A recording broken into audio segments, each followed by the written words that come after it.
Hello everybody, we are going to take a look at the G1000 today. For very long air flights, you're going to find yourself kind of sitting there for a long time, especially if you're going to try to use up all the fuel in your aircraft. This means that you probably want to use autopilot, and the G1000 seems to be the most common found in Flight Simulator for using autopilot. Now, we are going to take a look specifically at how we can set up a flight between point A and point B. So we are in the Canary Islands, and we're going to fly from El Hierro Airport to Lanzarote Airport, which is basically flying west-east in the Canary Islands. Now, in order to set this up, I love to use SkyVector. It is a free app that you can use, and it just does the job, and it has real-world airways to use. So that makes it kind of feel a little bit more realistic because I have to plan out the flight and whatnot. So here we are on the ground just before this flight, and we are going to be using mainly this right screen. The left screen is mostly for avionics. The right screen is our G1000 navigation. And what I'm going to do is I'm going to adjust the camera here, and if anything gets in your way, you should be able to hide the yokes and stuff.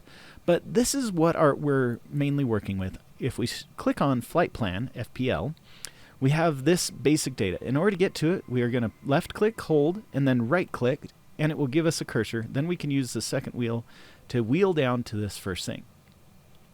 Now, let's go plan a flight in SkyVector. So in SkyVector, I have zeroed in on the Canary Islands, and we're just going to plan from this airport on the left to this airport on the right. Just click, and we should be able to click on plan, and it fills in the data for us. We could type these into the box in the top left, and that would work too.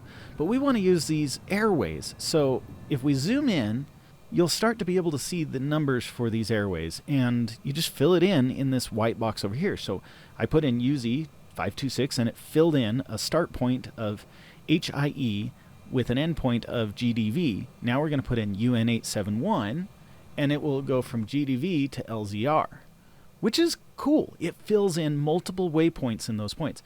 Now, SkyVector doesn't show us all of those waypoints in the flight plan, but when we do this in here, let's do this manually first. You can set all the letters using real-world dial type, and I use the mouse wheel to scroll or rotate the wheel. But you can go through and use the outer knob to toggle to the next letter. You use the inner knob, which is the one closer to us, this one right now, that will select the letter. And then you can scroll through until you find your airport. We know already, I already had clearance, so I'm taking off on runway 34. And when I hit this, it plugs it in as our start point, or our origin. Now, I have learned you do not have to put in the destination specifically second. Now, look at this. This little dot here, if I click on it, it allows me to use the keyboard. So watch, I'll just type in the destination. Now, I can easily put in the destination. Obviously, that's not real world, but it at least saves you a little bit of time instead of spinning a dial for 3 hours. Yeah, so let's look at this. We want to put in HIE. So we'll put in, I already selected the keyboard, and we can put in HIE.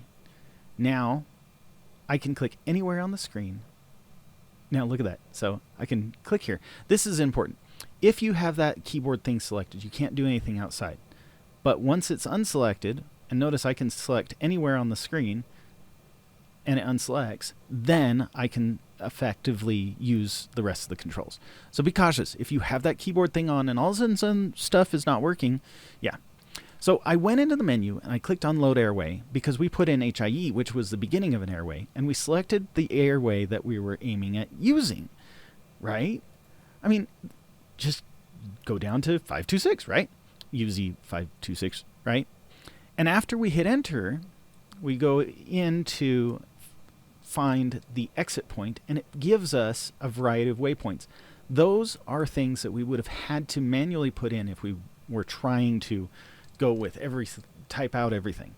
But since we didn't have to do it manually, this is based off of the Garmin having already preloaded all the airways in the system.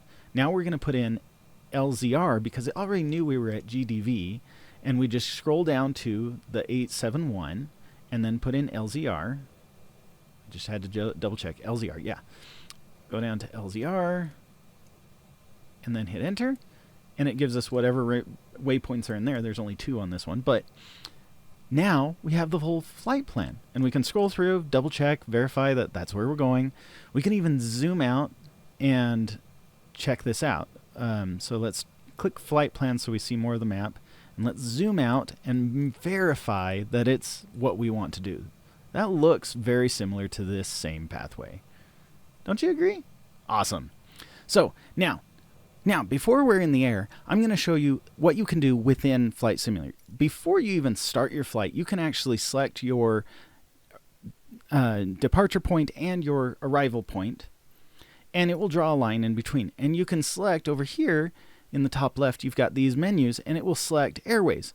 But notice these are not the same airways that we have in SkyVector. SkyVector has something different. I don't know what system Microsoft Flight Simulator is actually using for this, but it doesn't match the airway, and I can't seem to get Flight Simulator to match the airways exactly. Now, if you are in an area of the world that doesn't seem to have very many airways, because there are areas that are just so derelict that they don't have airways, you can probably use Flight Simulator to kind of jimmy the system and jump over the deficiencies that SkyVector would have. So you still have, quote-unquote, a waypoint-guided navigation, you know? It helps. But it does seem like I can't quite find a fit that does match what SkyVector has. Anyway, let's go to the air. So I'm in the air, and I am definitely not on target. I have turned on the autopilot, and I have tried to set navigation, which turns on that GPS that's now white in the top bar of the left screen here. And in order to get myself to actually lock in on the line of our navigation, I turned on heading mode. Most of the time it will just say roll, which means the aircraft is going to try to maintain the same angle of roll that you have before you enable the autopilot. So by turning on heading, I can then start adjusting my heading using either the heading knob, or I have quick keys set up on my controllers to move it, but you can just roll the heading knob until you know you're going to intersect with that line and send the aircraft in a direction that will intersect that line. Now, as we get closer to the line, all of a sudden the GPS will take over and heading will drop off, as you can see here. So now GPS has taken over. The aircraft will guide itself along the waypoints that you have set out in your flight plan. Isn't that really cool? With all that being said, I know that I didn't go through every little aspect of how you can use the Garmin G1000. There are some aspects that you can set altitude and stuff, and it really does help to make sure that you know what your altitude is and get those settings right. And I'll cover that in a future video. But for now, have a safe time flying, and I hope that you guys enjoyed this video. Leave a like if you found it helpful in any way, shape, or form.